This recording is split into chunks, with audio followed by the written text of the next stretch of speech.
सूचना, ये कहानी पूरी तरह से काल्पनिक है। इसमें दर्शाए गए पात्र, स्थान और घटनाएं लेखक की कल्पना पर आधारित हैं।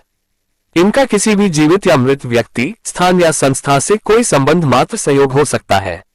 इस कहानी का उद्देश्य केवल मनोरंजन, प्रेरणा और सामाजिक संदेश देना है। कृपया इसे वास्तविकता से जोड़कर न देखें। दर्शकों की विवेकशीलता आवश्यक है।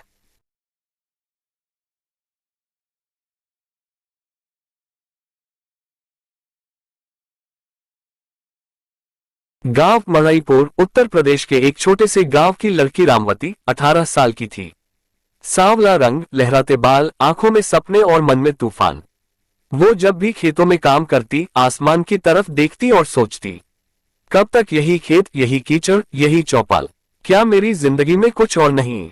उसे इंग्लिश बोलने का बहुत शौक था।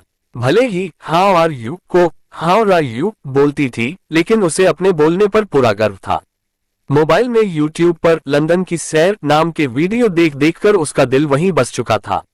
जब रामवती ने पहली बार गांव के स्कूल में अपने टीचर से कहा, सर मैं लंदन जाना चाहती हूं, तो सब हंस पड़े। तू लंदन जाएगी, तनी दही बड़ा बनाना सीख ले पहले, कहकर लड़कियां खिलखिलाईं। गांव के लोग ताने मारते, अरे बेटा परदेश जाने के लिए पर तो लगते हैं, सपना मत देख ज्यादा।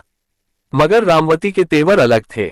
उसने खुद को वादा किया, अब चाहे जो हो जाए मैं लंदन जाऊंगी।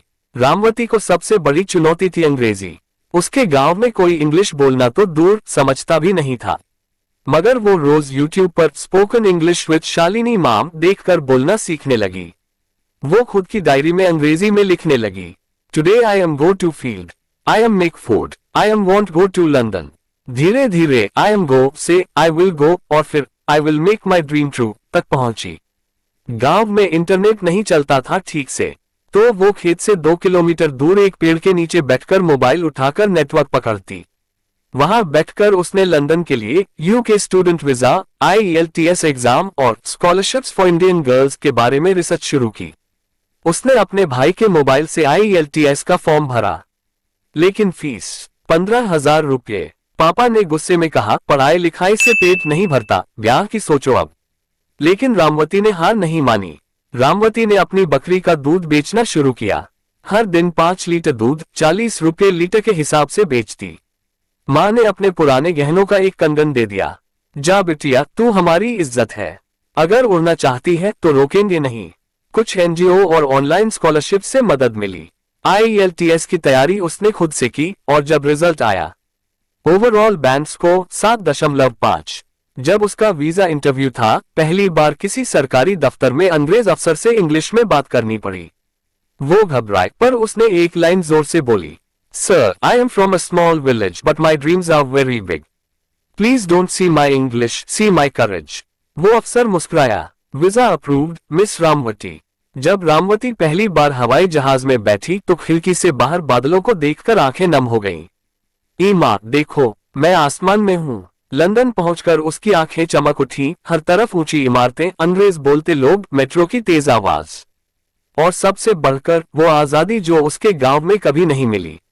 लंदन में आकर सब आसान नहीं था। वहां की सर्दी, अलग खाना, नस्लवाद की कुछ घटनाएं, पैसों की तंगी पर रामवती झुकी नहीं। उसने वहां लाइब्रेरी असिस्टेंट की नौकरी पकड़ ली। दिन में पढ़ाई, रात में काम और कभी कभी उबर ईट्स में खाना पहुंचाने का भी काम किया। 3 साल बाद यूनिवर्सिटी ऑफ लंदन से उसने जर्नलिज्म एंड कम्युनिकेशन में डिग्री हासिल की। फिर BBC में इंटर्नशिप मिली। BBC में एक दिन उसका इंटरव्यू चला, from mud to mike the voice of rural India, Ramvati. जब रामवती गांव लौटी तो उसके स्वागत में सारा मड़ईपुर उमड़ पड़ा। जहां कभी ताने मिले थे वहां अब तालियां थीं। उसने गांव में रामवती लर्निंग सेंटर खोला, जहां गांव की लड़कियों को अंग्रेजी, डिजिटल स्किल्स और आत्मनिर्भर बनने की ट्रेनिंग मिलती है। उसने अपने छोटे से कमरे में एक बोर्ड टांगा, सपने सिर्फ अमीरों के नहीं होते, हिम्मत वालों के होते हैं। अंतिम संदेश, अगर रामवती जैसी लड़की लंदन पहुंच सकती है तो तुम क्यों नहीं।